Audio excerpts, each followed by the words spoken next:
Today was a great day. I reconnected with a very close friend, and I haven't seen him for a while.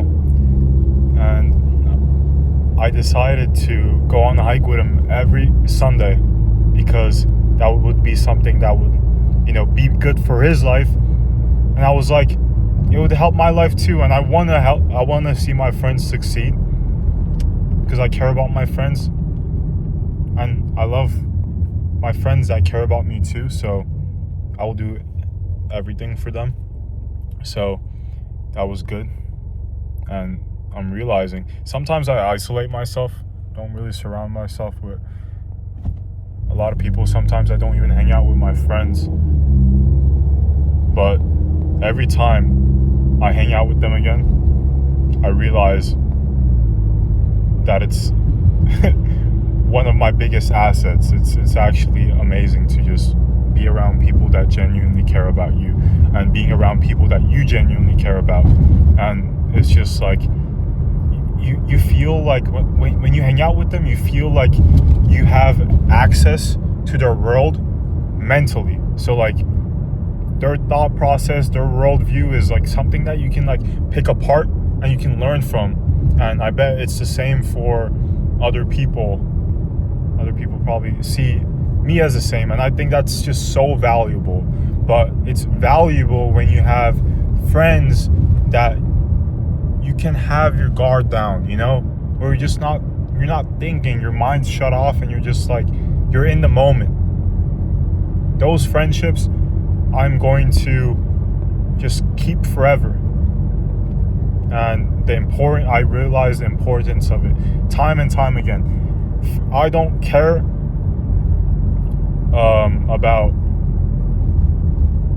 it's about the quality. It's not about the number. It's about the quality of friendships. It's not about where you met them. It's not about how long you known them. It's more about just the quality of that person. And if you guys have like that chemistry, no homo but it's beautiful. Anyways, another thing, we're continuing with the love method, and it works so well. Love method is when you replace every single negative thought. Every time you catch yourself having a negative thought, you just say love in your mind, and you stop thinking it. You start feeling the emotion behind it, and it's amazing. And I'm continuing with that. Another thing was I got invited to a dinner by a family friend. A family friend, yes. And I was awkward as fuck in the dinner because I never met them before, and there were like 3 people, I was one. But that's okay.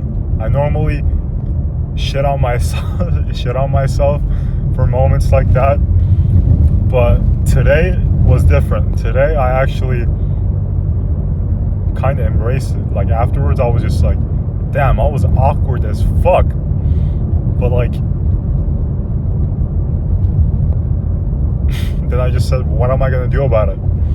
That's just part of my fucking personality, and it's okay.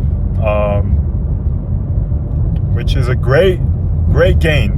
I'm still trying to better myself in every way, shape, or form, but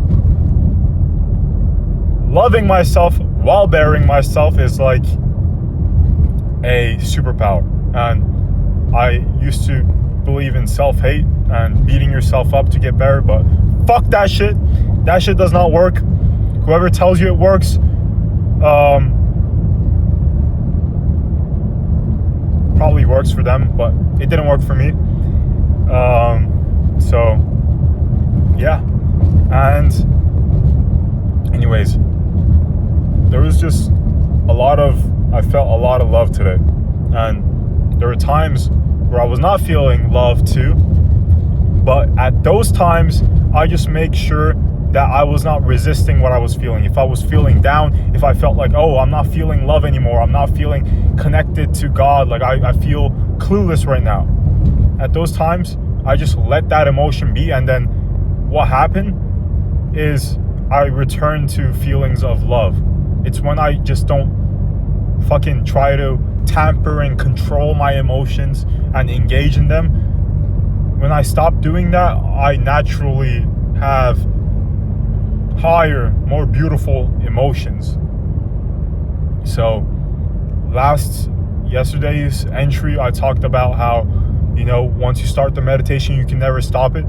So it's literally running in the background. You're literally feeling and processing emotions in the background, and you're constantly elevating. And if you try to touch that process, if you try to control that process, if you try to say that that's your doing and have like an egotistical spin on it, then what happens is you get stuck.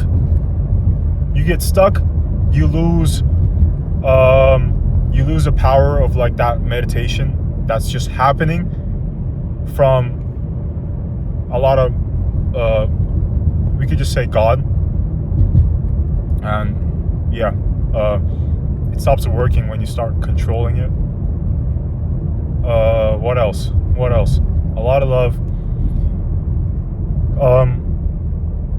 I read in this book called Transcending the Levels of Consciousness they said that there's a lot of very helpful 12-step programs to, elevating your consciousness, breaking out of negative loops.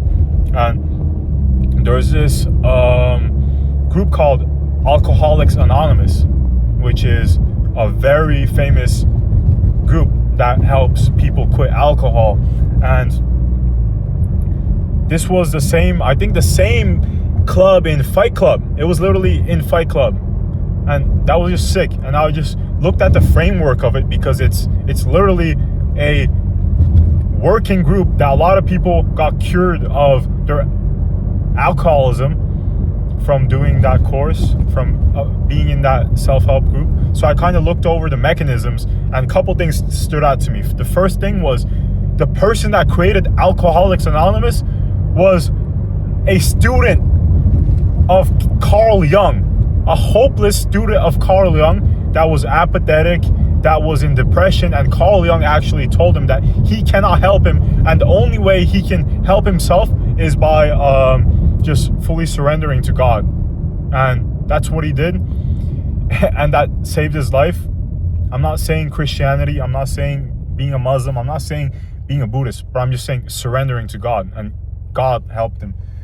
If you call it the God, if you call it universe, if you call it divine consciousness or whatever, you're not wrong, it's all right. But it helped him, and he started Alcoholics Anonymous. And the second thing that stood out to me was it had a 12-step program towards breaking out of that loop of alcoholism. And in that 12-step program, there was a couple terms that were interesting. First of all, it said, make amends with every person that you done wrong if it will not hurt the other person more in the process. And I realized that I was not a saint, and I'm actively trying to make it right with every person that I've done wrong. And I've actually hung out with one person that I've done wrong today, and I got confronted about that shit, even though I apologize, and I honestly take responsibility for it. And we fucking grow. No avoiding shit, facing shit head on. Anyways, it was, you make amends with people that you've done wrong. And then another thing that was very interesting is, it says, take inventory of all of your shortcomings, everything that you like or don't like about yourself. You kind of like just put it all in a piece of paper. And like, I like to think that I know a lot of that, but I might do that. If I do that, it'll be in another entry. But what we're doing right now is we're making amends with every person that we've done wrong, if it's not going to hurt the other person more in the process. And what else am I going to talk about? Oh fuck. We're going to talk about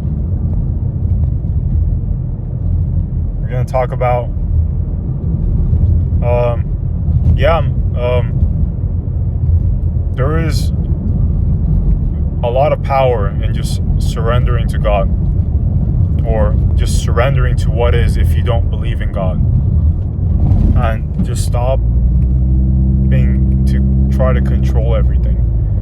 And there's a beauty that arises from it. It feels terrifying, but it's very real. Anyways, this is my entry.